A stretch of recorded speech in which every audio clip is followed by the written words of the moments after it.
रचनात्मक लेखन मंच में आप सबका स्वागत है। रचनात्मक लेखन मंच न्यास से मैं दिया चित्रांशी अपने अगले प्रतिभागी को प्रस्तुत करना चाहती हूँ।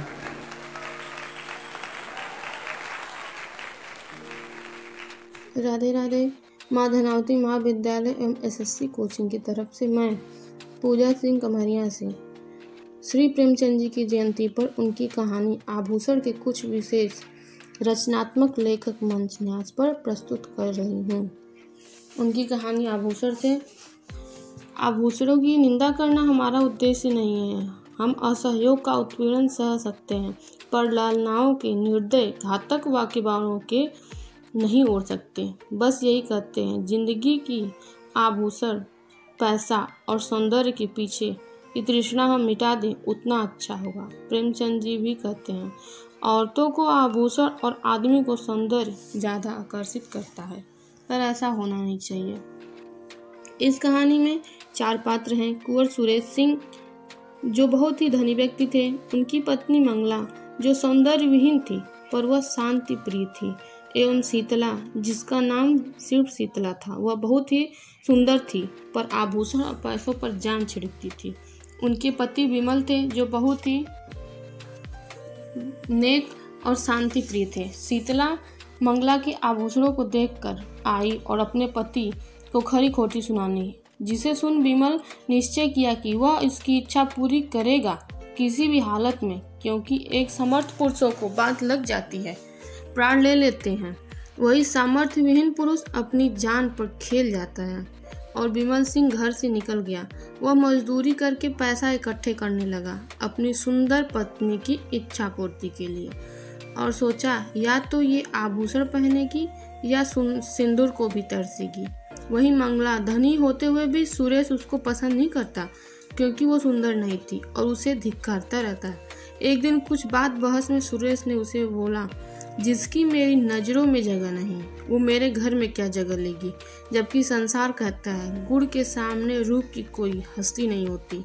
वास्तव में यह भ्रम मूलक है, क्योंकि कुंवर सुरेश सिंह की नववधू मंगला गृह कार्य में निपुण, पति के इशारों पर प्राण देने वाली, अत्यंत विचारशीला पर सौंदर्य विहीन होने के कारण पति की आंखों में कांटे के समान खटकती। और एक दिन बहस में सुबह मंगला पति घर छोड़ने पर विवश होकर निकल गई, जिसे देख हर घर का व्यक्ति, नौकर, सभी लोग के आंखों में आंसू आ गए।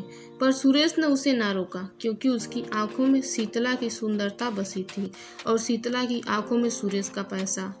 कड़ी मेहनत के बाद विमल वापस घर 2 वर्षों में आया। यहाँ शीतला आभूषणों से सजी मिली। सुरेश ने उसको आभूषण दिए थे।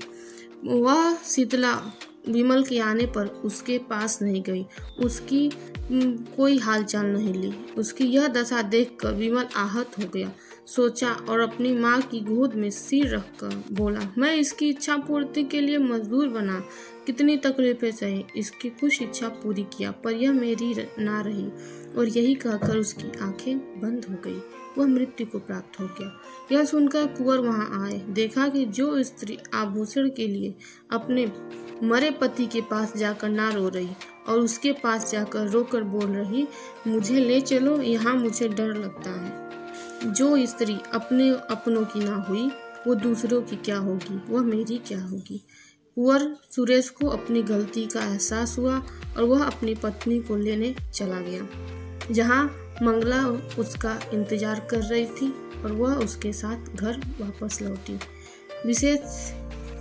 विशेष यही कहना चाहेंगे कि किसी की सुंदरता के पीछे नहीं भागना चाहिए और ना ही किसी के पैसे के पीछे। अपनों का सम्मान करें और प्यार दें, क्योंकि जो लोग सुंदरता और आभूषण पैसों के पीछे भागते हैं वो अपनी ज़िंदगी में शीतला जैसा और सुरेश जैसा ही पाते हैं,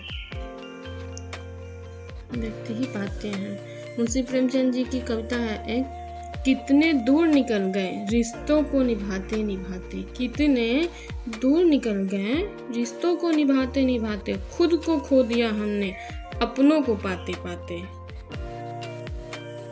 एक और, जीवन की भाग दौड़ में क्यों वक्त के साथ रंगत खो जाती है, जीवन की भाग दौड़ में जो वक्त के साथ रंगत खो जाती है, हंसती खेलती जिंदगी भी आम हो जाती है। जय हिंद, जय भारत।